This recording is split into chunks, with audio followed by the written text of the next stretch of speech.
আর এবার আপনাদের একটু কাঞ্চনজঙ্ঘা দর্শন করাবো। পাহাড়ে মনোরম পরিবেশ, দার্জিলিং থেকে কাঞ্চনজঙ্ঘা দর্শন, কনকনে একদিকে ঠান্ডা, আর এই ঠান্ডার মাঝেই কাঞ্চন দর্শনে মুগ্ধ হয়েছেন পর্যটকরা।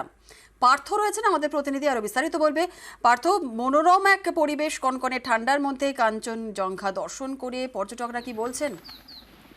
একেবারে তাই। বেশ কয়েকদিন পর কিন্তু আবারও শুভ্র কাঞ্চনজঙ্ঘা দর্শন মিলল দার্জিলিং এর বিভিন্ন ভিউ পয়েন্ট থেকে। আর সকালে যারা পর্যটকরা বেরিয়েছিলেন দার্জিলিং এর মেলে, এবং তারপরে যখন মেলের ভিউ পয়েন্টে যান, সেখান থেকে অপরূপ কাঞ্চনজঙ্ঘার দৃশ্য তারা দেখে নিয়েছে, এবং তৎক্ষণাৎ কিন্তু তারা মুঠোফোনে সেই ছবি বন্দি করে রাখেন।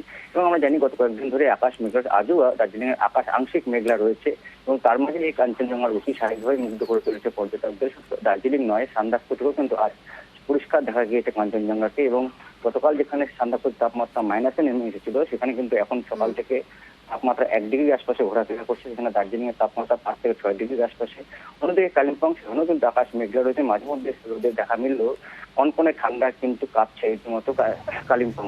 অর্থাৎ একদিকে যখন কলকাতা সহ দক্ষিণবঙ্গে শীত কার্যত বিদায় নিয়েছে, সেখানে কিন্তু উত্তরবঙ্গ জুড়ে একটি পাহাড় বা সমতল সড়ক কিন্তু ঠান্ডার আমেজ এখনো কিন্তু অব্যাহত রয়েছে। বেশ বেশ বেশ, একেবারেই ধন্যবাদ পার্থ প্রতিম।